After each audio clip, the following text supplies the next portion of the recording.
तो hi guys, अभी जो ये वीडियो आप देखने वाले हैं ये लाइव मार्केट में एक प्रॉफिटेबल ट्रेडर का साइकोलॉजी कैसा होता है या फिर लाइव मार्केट में एक प्रॉफिटेबल ट्रेडर कैसे सोचते हैं उस साइकोलॉजी के ऊपर है।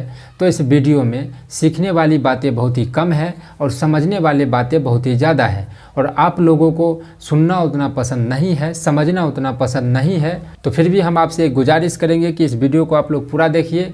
जो भी आप लाइव मार्केट में ट्रेड करते वक्त आपका जो साइकोलॉजी ख़राब रहता है, ये हो गया वो हो गया, बहुत सारे के जो फलाना ढिलकाने वाले कन्फ्यूजन है वो मुझे आशा है कि आपका दूर होगा। और सबसे इम्पोर्टेंट बात है, जो भी साइकोलॉजी बताएंगे कि ये यहाँ पे ये साइकोलॉजी, यहाँ पे ये साइकोलॉजी, यहाँ पे ऐसा किया, वहाँ पे ऐसा किया, ये सब का हम कारण बताएंगे, जिससे आपको सिर्फ जानकारी लेना नहीं है, उस चीज़ को अपने अंदर में कैसे अप्लाई करना है वो भी आपके लिए जानना बहुत ही ज़रूरी होता है। और वो तभी आप कर सकते हैं जब उसके पीछे का कारण, रीज़न और साइकोलॉजी समझ में आएगा तब। तो सबसे पहले आप इस स्क्रीनशॉट को देखिए। इस स्क्रीनशॉट में हमने क्लियर बताया है कि जो भी हम ट्रेड लिए थे उसमें हमारा हो गया है एसएल हिट।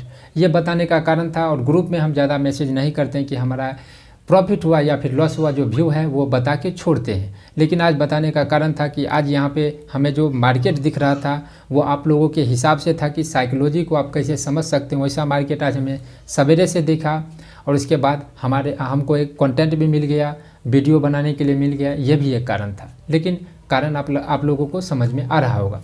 तो ये जो स्क्रीनशॉट आप देख रहे हैं इसका क्या मतलब है कि हमारा एक स्टॉप लॉस हिट हो गया। इसका मतलब है कि हमारा जो माइंडसेट है वो एक्सेप्ट करने के लिए तैयार है कि ट्रेडिंग में लॉस होता ही होता है। और आपका माइंडसेट क्या होगा कि पहला ट्रेड लिए वही लॉस हो गया। और इधर एक हमारा माइंडसेट क्या है कि ट्रेडिंग में लॉस होता ही होता है, इसको हम एक्सेप्ट किए। तो पहला मैसेज का ये मतलब था। दूसरा स्क्रीनशॉट देखिए, हमने इस जगह पे ट्रेड लिया था और डायरेक्ट बता दिया था कि अगर इसमें हमारा स्टॉप लॉस गया तो ये आज का होगा लास्ट ट्रेड। लिखा हुआ है, आप आराम से पढ़ सकते हैं। अब यहाँ पे हमारा माइंडसेट क्या था, यहाँ पे माइंडसेट हमारा ये था कि ट्रेड में होता है रिस्क। अब हमें रिस्क पता था और आज का जितना लॉस होने वाला था वो भी हमें पता था। वो लॉस को हम झेल सकते थे, तो आराम से हम बैठे रहे और ट्रेड जब लिए तो 5 से 6 मिनट हमारा लॉस में ही रहा। फिर भी हम घबरा के क्यों नहीं निकल पाए। और आप लोग जब ट्रेड लेंगे और 5 से 7 मिनट जब लॉस में रहेगा तो बहुत दिन आपने ये गौर किया होगा कि आप निकल जाते होंगे तो उस दिन देता होगा टारगेट, और जिस दिन आप नहीं निकलते होंगे उस दिन आपका हो जाता होगा बड़ा लॉस।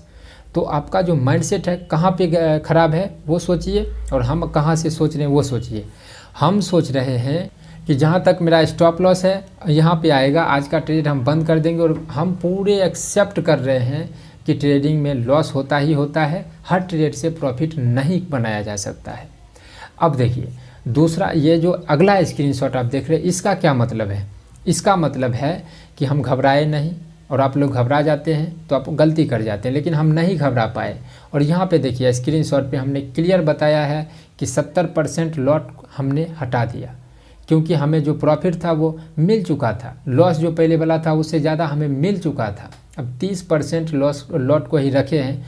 वो भी क्यों रखे हैं, क्योंकि जो लॉजिक से हम ट्रेड लिए थे उस लॉजिक से हम बहुत बार ट्रेड लिए, उस लॉजिक को हम सीखे हैं। मार्केट को जो एनालिसिस किए हैं, बड़े टाइम फ्रेम पे भी किए हैं, छोटे टाइम फ्रेम में भी किए हैं। मल्टीपल रीजन है, हमें अपने ट्रेड पे भरोसा है, आपको ट्रेड पे भरोसा नहीं होता होगा। तो क्यों नहीं होता है, क्योंकि आपका ट्रेड लेने का लॉजिक है वो पकड़ में नहीं आ रहा है। वो लॉजिक से आप ट्रेड नहीं कर पा रहे हैं, आपको भरोसा नहीं है, तो कहाँ से आप किसी ट्रेड को होल्ड कर सकते हैं। होल्ड करने का भी तरीका है, लेकिन आप होल्ड कर ही नहीं पाते होंगे। हमने 70% तो निकाल दिया कि भाई देखो, अब 70% निकालने के बाद हमारा दिमाग एकदम कंफर्म हो गया कि जो हमारा लॉस था वो तो रिकवर हो चुका है, उससे ज़्यादा ही हो चुका है। अब यहाँ से मार्केट में एक रेजिस्टेंस बनाया तो इसके ऊपर अगर हम आएंगे तो निकल जाएंगे। हमें पता चल गया कि आज कम से कम ही प्रॉफिट होगा, लेकिन लॉस तो नहीं होगा। इस सोच के साथ हम बैठे थे कि भाई हाँ लॉस होगा, जाने दो। अभी जो प्रॉफिट है 30% का जो प्रॉफिट है वो अभी प्रॉफिट चल रहा है। ऐसा नहीं कि वो हमारा है, किसी दूसरे का है, ट्रेड में है, चल रहा है, हो गया। अभी हम मेरे मतलब डीमेट अकाउंट में नहीं आया है, तो उसको हम अपना नहीं माने जो मेरा प्रॉफिट था। और वो घट के थोड़ा घटा भी, क्योंकि यहाँ से 20-25 पॉइंट ऊपर गया था। और उसके बाद देखिए टारगेट दिया है। अगला स्क्रीनशॉट आप देखिए, यहाँ पे टारगेट दिया है। तो यहाँ पे सोचिए कि आप जब किसी ट्रेड से निकल जाते होंगे तब वो जो टारगेट देता होगा वो किस स्थिति में देता होगा। और यहाँ पे हम किस लिए इस ट्रेड को रोके, क्योंकि हमें ट्रेड पे भरोसा था और उसके बाद जो ट्रेडिंग का रूल है उसके हिसाब से हम चल रहे हैं। तो ऐसा नहीं कि हम एक प्रॉफिटेबल ट्रेडर और मेरा माइंडसेट ऐसा है। अब इस चीज़ को आप फॉलो कर, अब इस चीज़ को आप जो फील करके देखिए कि क्या ये बात सही है या फिर गलत है। अगर सही लगेगा तो मार्केट में अप्लाई करने का कोशिश करिए। साइकोलॉजी की बातें हैं, आपका दिमाग सभी दिन चला है दूसरी तरफ और अभी आप चाहेंगे एकाएक ये इसी तरफ काम करे तो नहीं होगा। इस साइकोलॉजी को थोड़ा समझिए, थोड़ा टाइम दीजिए अपने आप को, धीरे धीरे लेकिन लाने का कोशिश करना आपका काम है। कोशिश जब तक आप नहीं करेंगे नहीं होगा। तो मुझे अब आशा है कि जो भी पॉइंट, जो भी साइकोलॉजी की बातें इस वीडियो में आपको बताने का हम कोशिश किए उसमें हम सफल हो पाए होंगे। अगर नहीं हुए तो कमेंट करके बताइए, उस चीज़ को हम बताने का फिर से कोशिश करेंगे। व्हाट्सएप नंबर है, यहाँ से आप हमसे संपर्क भी कर सकते हैं। इस वीडियो में इतना ही। Thank you.